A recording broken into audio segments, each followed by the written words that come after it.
Xoverdayî Şeyh Ubeydullahî, Doktor İsmet Konak. Rusya û Devleta Osmanî mabênê xwe di xeylek şerî kirdî. Nîşeran re jî serranê 1800 hewtayê hewtîn de 1800 hewtayê hêştinê de amedza. Nameyê nîşêriyo bîn bi Tirkî nêwayê hîrê harbî bîyo. Devleta Osmanî bi taybetî Kurdistan di seba serkevtişê Kurdan re bawer kerdine. Ay waştene ki bi hêdkariya eşranê Kurdan artêşa Rusan bê tesîr bikero. Lî konteksî de mordem û tevr namdar Şeyh Ubeydullah Nehrî bala îdareyê Osmanan antîbî. Çiko o Kurdistan di wayî re zaf nüfuzê girşî bî.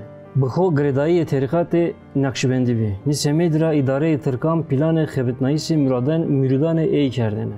Zoka wextê şerê de Kurdistan di bi destê Osmanan zafî konseptê Cihad-ı Ekber ameyê xebitnayê ne. Tekeyê Nehrî merkezê îrşadî bî çimê Tirkan de sey cayo girîng saybiyê ne. Şeyh Ubeydullahî Vaşlîsê îdareyê Stenbolê qebûl kerd. Bi rastî ê di ni ruhê cihadê ni Rusya ni bacî nikî seba welatê Tirkan patriotîzm eşt bê.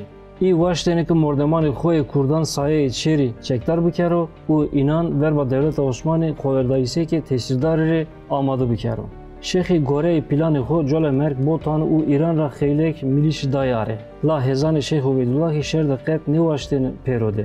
Miyanê înan de bê îteat ameza. Bi taybetî îr riyê meaşî û xidayê destanê xwe de bi çekanê nêwiyan منطقه شر را رمایه بی. پینیا شر 1800 hewtayê hewtînê 1800 hewtayê hêştinê de hem seba îdareyê Osmanî hem ki seba Kurdistanê zafkiran bî. Çiki şerê ra dima heremê Kurdan de feqiriyê, nîweşiyê û vesaniyê xwemişna. Hetek ra îdareyê Tirkan bacê girşî girêwtine, hetekê bîn ra Îranî tedaya ekonomîkî kerdine. Kurdistan de çi perskene entropî eştî bî. Seba sarê Kurdistanê êdî serî û edaretîs ganî bî. Şeyh Ubeydullahî cayên bînan ra Şeyhî û halîfeyî davet kirdi Şemzînan. Îta di Temmûzê 1880 de ameyê tehet. Peyniya qisê kirdişî de hem vere Devleta Osmanî û Îranê qerarê xweverdayîşê vêciyayê bê. Şeyhî ra tever domanê xwe Seyîd Abdulkadir û Muhammed Sıddîkî ki xweverdayîs organîzî kerdine. Amancê xweverdayîxan teyna rast kirdişê şertan nêbî. Amancê înan û bîn ronayîsê Kurdistanê xweşêr bî.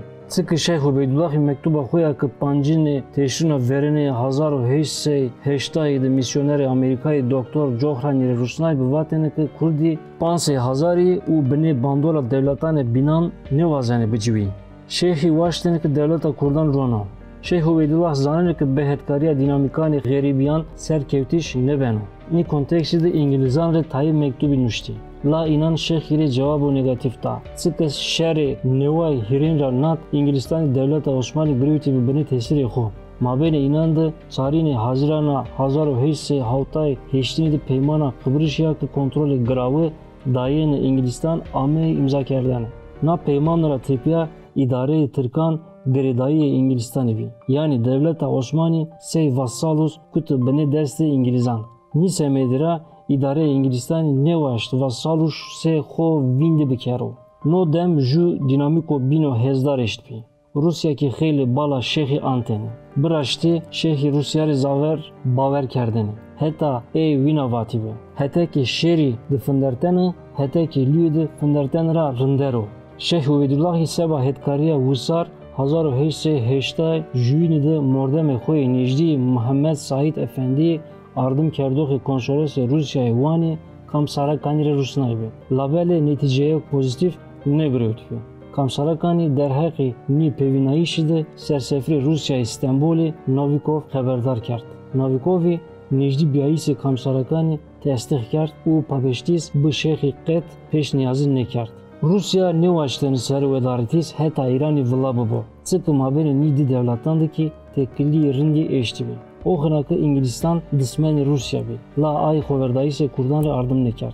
Çimê çarî de destayîs yê bînanê mabênê Rusya û Îranê girînger bî. Şeyh Ubeydullah amnan 1880 jûyînê de bi destê îdareyê Stenbolê ama veng dayene. Çiki o sey tehlike ame diyene. Sar İstanbul û merdimanê Sultanê Abdulhamidê didîne bi merasîmê şerefî ve razî bî. Heta seba Şeyhî top ame eştene. La bado îdareyê Sultanê o pegirewt. Şeyh kemî zêde jû ser tepiştimend. Ser têpiya belde têcirê de rema û şîpotî. İtaraki gınar rayır û şî wan. Dima şehî xweverdayîsê xwe berdewam kerd. Labelê serkevtin nebî. Devleta Osmanî o û Ladzê ê Abdulkadir pêgirewt. Dima nefî kerd Mekke. Şêx serra 1880 hîrên de Mekke dişir rehmet. Semedê Çimbiyayîsê organizasyonê Xizokiya Eşîranê Kurdan û pragmatîzmê hêzanê Teberan xweverdayîs ser nekevt.